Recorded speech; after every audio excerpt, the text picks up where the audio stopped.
Bon, alors maintenant on va attaquer la série numéro 4. Alors pour attaquer la série numéro 4, donc vous êtes censé lire pratiquement, il faut finir le cours sur les opérateurs et surtout il ne faut pas oublier la notion de vecteur propre, de valeur propre et de la définition d'un opérateur hermétique qui est ce qu'on appelle une observable. Donc je vais lire le texte. Problème numéro 1 de la série numéro 4. Étude quantique d'un système conservatif. Donc un système conservatif est un système qui ne dépend pas du temps. Ça c'est un point. On considère un système physique dans l'espace des états 3 dimensions et rapporté à la base orthonormée. Donc la base orthonormée U1, U2, U3. Orthonormée parce que U1, U1 égale à 1, U2, U2 égale à 1, U1, U3, U3 égale à 1. Par contre, U2, U1 ou U1, U2 ou U2, U3 égale à 0. Donc, c'est une base orthonormée. C'est ce que vous avez vu dans le cours. Alors, le Hamiltonien H qui décrit ce système, il est donné par ça. H U1 égale H bar oméga U3. H U2 égale à 0, H U3 est égal à H bar oméga U1. Donc en regardant ça, on a déjà vu dans le cours que un opérateur A appliqué à une fonction d'onde égale à lambda psi, si vous avez le même vecteur propre, si vous avez le même vecteur ici, psi, on dit que psi est vecteur propre de l'opérateur A associé à la valeur propre lambda. Par exemple ici, nous avons HU1 égale H bar oméga U3. U3 il est différent de U1, donc U3 ni U1 ne sont pas des vecteurs propres de l'opérateur H. U3, vous avez U1, H, U3 égale H bar oméga U1, donc U1 et U3 ne sont pas des vecteurs propres de H. Par contre, H, U2, on peut dire que ça fait 0, U2. Donc on peut dire que U2 est vecteur propre de l'opérateur H. Donc on peut déjà ici prévoir qu'on va trouver comme deuxième vecteur propre U2. Donc on passe les questions. Déterminer la question numéro A. La question numéro 1. Je lis le texte. Déterminer les valeurs propres. Les valeurs propres, donc il faut calculer les valeurs propres que nous allons noter EK est égal. Et comme il y a 3, 1, 2, 3, donc ça va être une matrice d'ordre 3, donc nous aurons 3 valeurs propres. Déterminer les valeurs propres et les états propres qu'on va noter phi indice K. Donc phi indice K.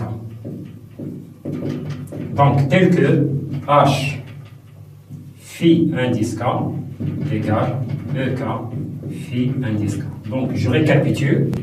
Nous avons un système physique décrit par un Hamiltonien H, tel que HU1 égale H bar oméga U3, HU2 égale à 0, HU3. Donc si j'écris ça sous forme d'une matrice, nous avons H égale, donc 0U1, voilà, 0U2, nous avons H bar oméga U3, donc H bar oméga. HU2 égale à 0, donc ça fait 0U1 plus 0U2 plus 0U3, donc vous avez des 0 ici. Par contre ici, nous avons HU3 égale H bar oméga U1, donc ça fait H bar oméga plus 0U2 plus 0U3. Donc si je sors de H bar oméga, ici, donc ça va être 0, 0, 1, 0, 0, 0, 1, 0, 0. Sans oublier que H bar oméga à la dimension d'une énergie. Donc, comme U1, U2 et U3, ce ne sont pas les vecteurs propres de H, donc il faut les calculer. Pour les calculer, on note toujours l'équation aux valeurs propres, c'est H phi psi égale lambda psi. Dans notre cas, H phi indice K égale EK phi indice K. Donc la question, il faut calculer les valeurs propres EK et ensuite on va déterminer les vecteurs propres phi indice K. Donc ça c'est la question numéro 1. Voilà. Donc, alors pour déterminer les valeurs propres d'une matrice, ben c'est simple. On cherche le déterminant de H moins lambda I qui doit être égal à 0. Donc ça veut dire ici, donc moins lambda, moins lambda. Donc moins lambda 0 H bar oméga. 0 moins lambda 0, H bar oméga 0 moins lambda égale. Donc là, il y a une technique que vous avez vue en maths. Donc je fais comme ça. Donc ça vous fait moins lambda, moins. Alors, moins lambda, H bar oméga, moins lambda qui doit être égal à 0. Donc, moins lambda facteur. Donc, moins lambda fois moins lambda, ça fait lambda carré. Moins H bar carré, oméga carré. Moins, donc ça fait moins H bar carré, oméga carré égale à 0. Donc, moins lambda, ça de la forme A au carré moins B au carré, donc A moins B facteur de A plus B, ça fait moins lambda H bar oméga, lambda plus H bar oméga égale à 0. Donc, ça veut dire que nous avons 3 valeurs propres. Donc, lambda 1 est égal, donc on peut dire 0. Vous avez lambda 2 égale H bar oméga. Et vous avez lambda 3 égale à moins H bar oméga. Et comme nous avons un système qui décrit les énergies, donc on va remplacer lambda par les énergies E1. Donc ça fait E1 égale à 0. Vous avez l'état d'énergie O2 égale à H bar oméga. Et vous avez E3 est égal à moins H bar oméga. Donc vous avez une matrice 3. Donc vous aurez 3 valeurs propres. Donc maintenant on va chercher les vecteurs propres. Donc détermination des vecteurs propres de l'opérateur H tel que H phi indice K égale à EK phi indice K. Ça veut dire si K égale à 1, nous aurons H phi 1 égale E1 phi 1, H phi 2 égale à E2 phi 2, H phi 3 égale à E3 phi 3. Donc, et les phi K, on va les noter sous la forme. Donc, vous avez entièrement par exemple un choix. Vous écrivez AK indice U1 plus B indice K U2 plus C indice K U3. C'est tout à fait normal. Le vecteur propre qu'on cherche, il doit se décomposer dans la base de départ. Alors, si K égale à 1, alors exemple, alors si E1, alors pour E1, par exemple, pour E1, je vais faire un exemple. Par exemple, pour E2 égale à H bar oméga, nous avons phi 2 égale, donc je remplace K par 2, ça fait A2 U1 plus B2 U2 plus C2 U3. Ça c'est d'une part. Donc c'est simple. Donc H phi 2 égale E2 phi 2. Donc ici, nous avons deux méthodes. Alors, première méthode.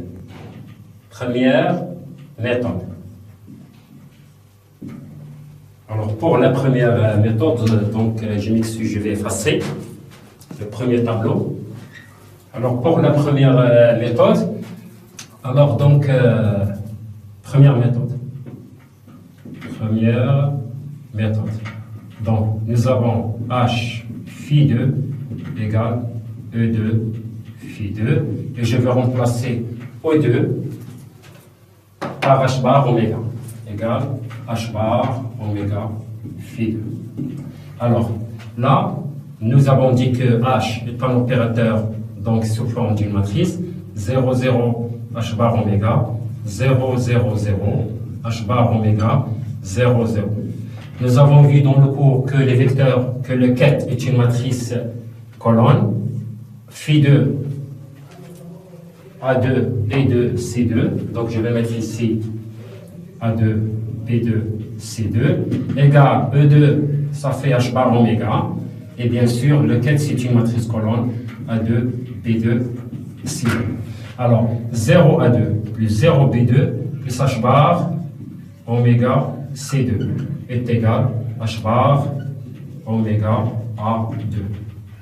0, 0, 0 est égal à H bar oméga B2.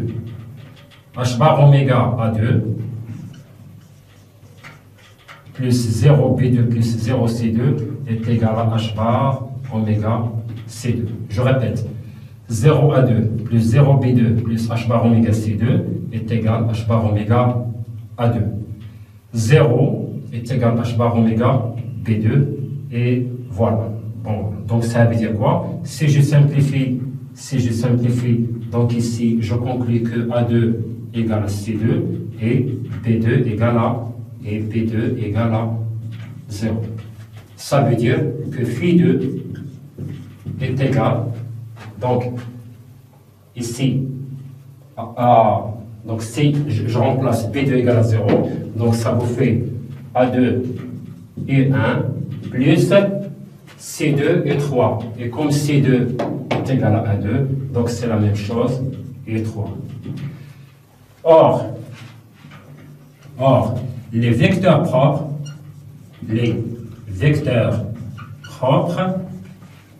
doivent être normés.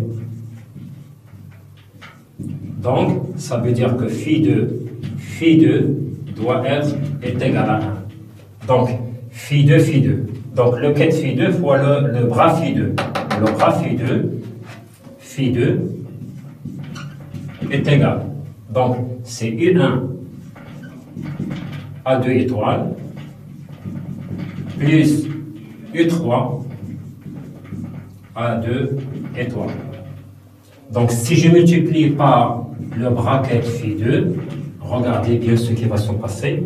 Donc, U1 est égal à 1, il vous reste A2 étoile, donc c'est module de A2 au carré, plus, alors, U3, U1 égale à 0, il vous reste quoi? Il vous reste A2 étoile, donc ça c'est 3, donc plus A2 étoile est égal à 1. Ça veut dire que 2 A2 au carré égale à 1, ça veut dire que module de A2 égale à 1 sur racine de 2 fois un exponentiel, une phase qui n'a pas de signification physique. Donc on dit que le vecteur propre que nous cherchons, c'est phi2 est égal à 1 sur racine carrée de 2 de U1 plus U3. Donc ça c'est le premier. Alors, donc ça c'est le calcul du premier vecteur propre par U2. Alors par exemple, pour E1 égale à 0. Alors pour E1 est égal à 0, donc H phi1, alors phi1 est égal à 1 U1 plus B1 U2 plus C1 U3. Donc je remplace, donc égal à 0 phi1. Donc sous forme d'une matrice, la même chose, 0 0 H bar oméga, 0 0 0 H bar oméga 0 0. Phi1 est un vecteur, c'est un quête, donc c'est une matrice colonne, A1 P1 C1 égale à 0 A1 P1 C1. Donc si vous regardez, 0 A1 plus 0 P1 plus H bar oméga C1, H bar oméga C1 est égal à 0. 0 B1 est égal à 0. H bar oméga A1 est égal à 0 C1. Donc ça veut dire là A1 égale à 0 et B1 est égal à 0. Donc C1 est égal à 0. Donc il reste B1 est égal à 1. Donc, et ça on le voit ici. Donc si vous regardez,